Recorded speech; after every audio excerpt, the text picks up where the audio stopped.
It was the second Saturday of July, 1988, one of those Missouri summer afternoons that smells of cut grass and creek water, and the particular sweetness of watermelon in a cooler when the heat is high enough that everyone moves a little slower and talks a little louder, and nobody's in a hurry to go anywhere, because there is nowhere better to be. The Callaway County 4-H Summer Picnic had been held on the grounds of the Birchwood Grange Hall every year since 1961. 43 families were there that afternoon. There were folding tables end to end along the side of the building, and a horseshoe pit and a rope swing over Birchwood Creek at the bottom of the grassy slope, and the smell of charcoal and barbecue coming off two grills that had been going since noon. Children ran between the tables and the creek and back again, and the adults watched from lawn chairs in the shade of the oaks that lined the property. And for the first 3 hours of that afternoon, there was nothing that day was not supposed to be. Then 4 children went down the slope toward the creek together at approximately 4:30 in the afternoon, and only one of them came back. Her name was Penny Noel. She was 9 years old. She came back up the slope alone, running, and what she said when she reached the adults, what she had seen at the creek, sent 12 men down that slope before Penny had finished saying it. The 3 children who did not come back were Denny Greer, 11, Marcus Pickett, 10, and Lily Faye Alcorn, 9. They were cousins and best friends and had been coming to this picnic together since they were small. They had grown up in adjacent farm households in the eastern part of the county. They knew every inch of those creek banks. They had been swimming in Birchwood Creek every summer of their lives. They were never found that afternoon. They were never found the following week. They were never found in the 35 years that followed, during which their families waited and searched and grieved and did not give up. Through all the seasons that accumulated over those creek banks where the rope swing eventually fell, and the oaks grew taller, and the Grange Hall closed, and the picnic that had run since 1961 was never held there again. Then, in the late summer of 2023, a farmer named Curtis Boone was running a drainage tile repair on the northern edge of his property, a section of bottomland that bordered the old Birchwood Creek channel, which had shifted course following a flood in 1993. And his equipment caught on something that should not have been there. But to understand what Curtis Boone found, and what it meant, and what it finally told 3 families who had spent 35 years not knowing, you have to go back to that July afternoon in 1988. Because 4 children went down a slope together and only one came back up. And the answer to why was buried in that bottomland for 35 years, hidden in plain sight by the same creek that had always run through those families' lives. Callaway County sits in central Missouri, between Jefferson City and Columbia, in the kind of rolling farming country where the creeks cut through the limestone bluffs, and the bottomlands flood in wet springs, and the fields run to corn and soybeans as far as you can see, in any direction. It is a county with a long memory and a tight social weave. The kind of place where the same families have farmed the same ground for 3 and 4 generations, where the 4-H chapter keeps a record going back to 1942, and where a bad summer is still talked about decades later, because everyone who lived it is still there. The Greer, Pickett, and Alcorn families were all of this county in the deepest sense. The Greers farmed 112 acres on Route Peepee. Roy Greer had gone to Callaway County High School with Terry Pickett, who farmed 68 acres 3 miles east. Terry's wife, Sandra Pickett, had grown up 1 township over and was the first person Roy Greer called on the morning of July 9, 1988, before he called the sheriff. Lily Faye Alcorn's mother, June, had been Sandra Pickett's friend since the 2nd grade. Denny Greer was 11 years old in July 1988 and had the build and the confidence of a boy who had been doing farm work since he was 8. Broad in the shoulders for his age, the kind of child adults describe as already steady. He had a younger sister, Patty, who was 7 that summer and had stayed up at the tables because she was afraid of the rope swing. Marcus Pickett was 10, the middle of Terry and Sandra's 3 boys, the one his mother described in later interviews as the one who noticed things, who would come in from the fields and tell her that a calf was off its feed before anyone else had seen it, who watched the weather change and said so first. Lily Faye Alcorn was 9, the only daughter of June and Cliff Alcorn, the child who had made her parents feel, from the time she could talk, that they had been given something they hadn't fully expected. She had red-brown hair and a gap between her front teeth and had been, for 2 summers running, the best swimmer among the 4 children, which mattered at Birchwood Creek because the current ran fast after rain. Penny Noel, the 4th child, was 9 and had been invited to the picnic because her family had moved to the county the previous spring. She was still new enough to the area that the Greer and Pickett and Alcorn children had taken her under their collective wing in the particular generous way of rural children who understand that newcomers need a place to belong. The 4 of them had gone down to the creek at approximately 4:30 p.m. The rope swing was at the bottom of the slope, 15 feet above the creek surface, tied to the largest of the oaks. The water below the swing was deep and still, the kind of pool that forms on the inside of a creek bend, dwind and holds its depth through the summer. They had been on the swing before. All 4 of them had been on it earlier that afternoon. They knew the water. Something changed between their last supervised trip to the creek and the 4:30 run. Nobody knew what. Penny Noel came back. The other 3 did not. Penny Noel was 9 years old and in shock by the time she reached the adults. What she said was fragmented by distress and would remain, in the years that followed, the most contested element of the case. Not because investigators doubted her, but because memory under shock at age 9 is a specific kind of evidence. Partial, vivid in some details, absent in others. Impossible to press without risk of distorting what it holds. What she said, clearly and consistently across every interview in the days that followed. She had not gone all the way to the creek bank with the others. She had stopped halfway down the slope. She had seen the 3 of them reach the water. She had seen something, a shape, a movement, something she described as a man or someone near the bank, and she had run. She had not looked back. She did not know what happened after she started running.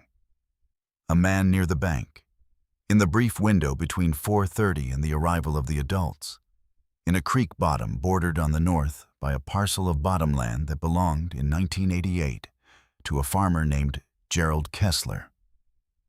12 men reached the creek bank within 4 minutes of Penny coming up the slope. They found the rope swing still moving. They found 3 sets of footprints in the mud at the water's edge. They found the creek running fast. It had rained 2 nights before, and the current below the swing pool was significant. But the pool itself was clear and empty and still, and there was nothing in it and nothing on the surface of the water downstream and no child in the water anywhere they could see. By 6:00 p.m., the Callaway County Sheriff's Department had deputies at the scene. By 7:00, divers were in the water. By 9:00, the search had expanded half a mile in each direction along the creek. By morning, it had expanded to every road and field and woodlot within 3 miles. Nothing. No Denny. No Marcus. No Lily Faye. The divers worked Birchwood Creek for 3 days. They found nothing. The current had been fast enough after the rain that the official assessment, recorded in the case file and informing every subsequent discussion of the case for years, was that the 3 children had gone into the water and been carried downstream, and that the distance traveled and the substrate of the creek bed had made recovery impossible. That assessment was not wrong about the creek being fast. It was wrong about everything else. what was documented in the initial report and not aggressively pursued. Gerald Kessler, owner of the northern bottomland parcel, had not been present at the picnic and was not accounted for during the critical window. His property line ran to within 40 feet of the rope swing bank. He drove a flatbed truck with a covered utility bed. He was 52 years old in 1988, had farmed that bottomland for 20 years, had no criminal record, and was known in the county as a private man who kept to himself and ran a good operation. He was interviewed once, in the week following the disappearance. He said he had been at his property doing fence repair that afternoon and had seen nothing unusual. The deputy noted his account as credible. The investigation moved on to the water. Gerald Kessler died of a stroke in January 2001. He was 65 years old. He had no children. His property passed to a nephew in Kansas City who had no connection to Callaway County and who had been paying the property taxes and doing nothing else with the land for 22 years when Curtis Boone, whose property bordered it on the south, approached him in 2022 about buying the northern bottomland parcel outright. The sale closed in March 2023. The lead investigator on the Greer, Pickett, and Alcorn disappearances was a Callaway County Sheriff's detective named Albert Norris, who was 38 in July 1988, and who had never worked a case remotely like this one, and never would again. He was a careful, deliberate man who had grown up in Fulton, 12 miles from the Grange Hall, and who understood the specific texture of this community's grief in the way that only someone from inside it can. Norris pursued the water theory for 2 years, and then, when the water had given up nothing, he began to pursue everything else. He interviewed 47 people who had been at the picnic. He re-interviewed Penny Knoll 5 times across 3 years, each time with a child psychologist present, building the most careful possible picture of what a 9-year-old in shock had seen. He pursued 2 persons of interest beyond Gerald Kessler. The first was a transient who had been seen in the area in the week before the picnic. A man who had camped along the creek and moved on, traced to 2 counties over and interviewed in October 1988. He had an account for the afternoon that was verified by 2 gas station attendants. The second was a man named Floyd Dupree, 30, who had a prior arrest for trespassing and who had attended part of the picnic that afternoon before leaving early. His early departure was noted by 2 witnesses. Dupree was interviewed twice. He had been at his mother's house in Kingdom City by 5:00 p.m., confirmed by his mother, his uncle, and a neighbor.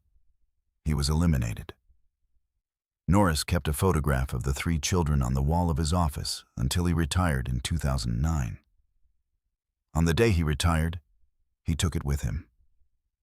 He told his wife that he had spent 21 years on the right question and never found the answer. He was right about the right question. He was wrong about where the answer was, because in 1988, nobody had looked under the bottomland that bordered the creek to the north. And nobody had thought to look, because Gerald Kessler had been credible and unremarkable, and the water had seemed like the obvious answer, and the creek had been fast. Roy Greer aged a decade in the year after Denny disappeared, by the account of everyone who knew him.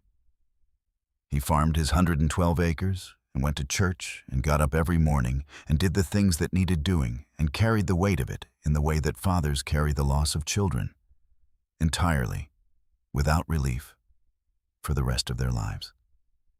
He died in 2015. He never had an answer. Terry and Sandra Pickett still lived on their 68 acres in the summer of 2023. Sandra kept Marcus's photograph on the mantelpiece and had a ritual every July.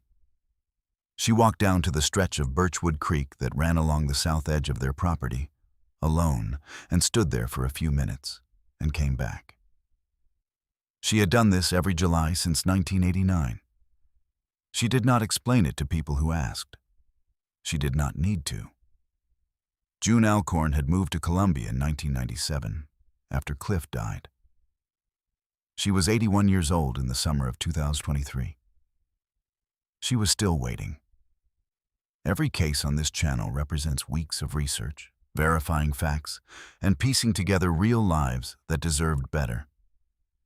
If you believe that kind of work matters, take a second to like and subscribe and drop a comment telling us where in the world you're watching from. We read everyone. Now let's get back to that creek. Curtis Boone ran his drainage tile repair on the northern bottomland parcel on the third Monday of August 2023. A routine operation that involved a subsoil drainage implement pulling through the bottomland at 2-foot depth to locate and reroute a blocked tile line. The equipment caught on something at approximately 11:20 in the morning in the northeast corner of the parcel, 40 feet from the old creek bank. He got off the tractor. He looked at what the implement had surfaced. He called the Callaway County Sheriff's Department at 11:34 a.m. He told the dispatcher he had found what appeared to be human remains in the bottomland of a parcel he had recently purchased. He gave his name and his coordinates. He sat down on the running board of his tractor and waited. What the drainage implement had caught on was the edge of a corrugated metal culvert, approximately 4 feet in diameter, that had been buried at depth in the northeast corner of the parcel.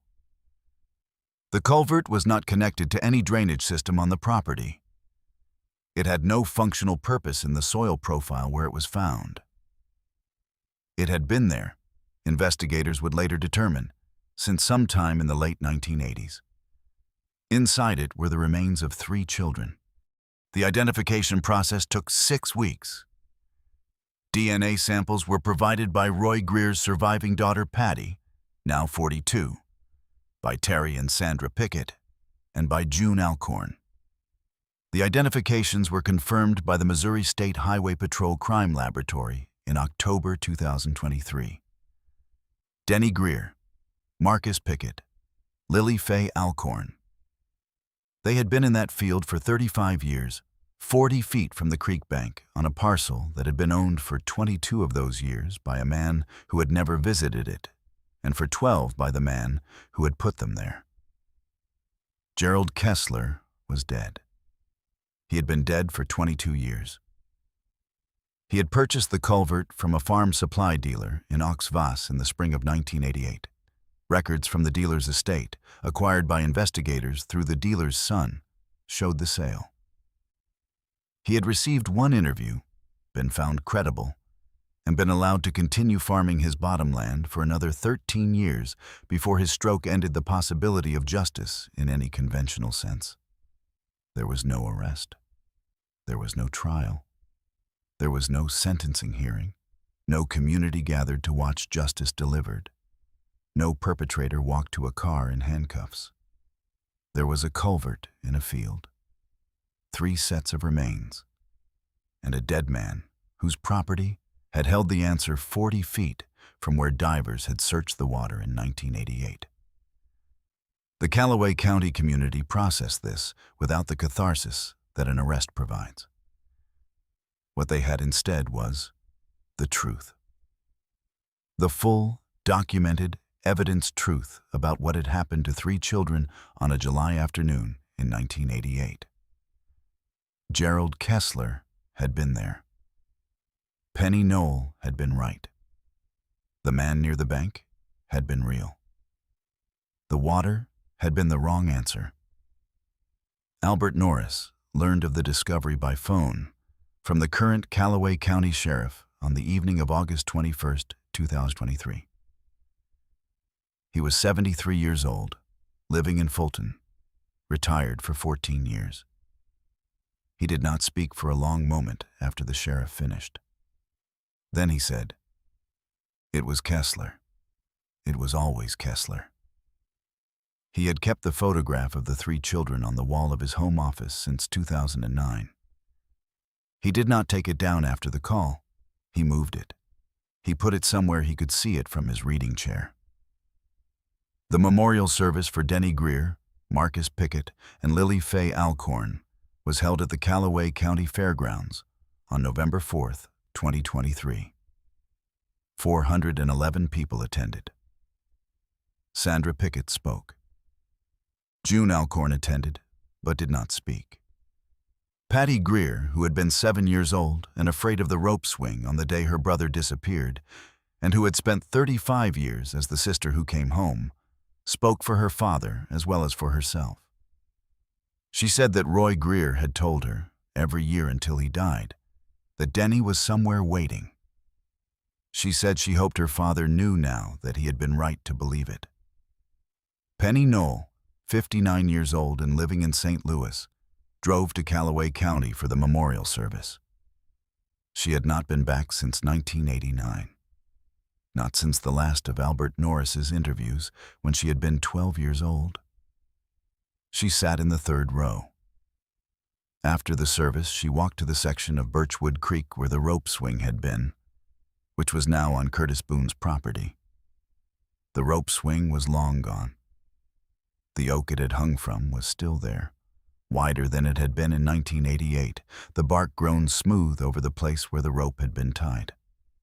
She stood there for a while. She had carried the partial memory of that afternoon for 35 years. The shape near the bank, the running, the not looking back. She had always known she had seen something. The county had always believed her. The water had simply been in the wrong direction. She drove back to St. Louis that evening. 4 children went down a slope together on a July afternoon in 1988. One came back. For 35 years, the 3 who did not come back had no answer attached to their names, only the creek, which had not taken them, and the official assessment, which had been wrong, and the bottom land 40 feet from the bank, which had held the truth the whole time. What broke the case was not a technology breakthrough. It was not a confession or a database or a deathbed call. It was a man who bought a parcel of bottomland in March 2023 and ran a drainage tile repair in August and got off his tractor when his equipment caught on something. Curtis Boone has said he thinks about the morning of August 21, 2023, regularly. He has said it is not the kind of thing you put in the past. He has said that what he found that morning was not something he expected, and that he is glad he found it, and that he cannot think of another way to hold both of those things at the same time, except to say them both. There are cold cases that break because of science, and cold cases that break because of persistence, and cold cases that break because a dying man finally calls, and cold cases that break because an ordinary piece of farm equipment catches on something in a field that should have been empty. This is the last kind. The answer had been there since late 1988, underground that was farmed and sold and taxed and left fallow for 35 years, while 3 families waited and 1 little girl carried a partial memory of a shape near the bank that she had never stopped knowing was real.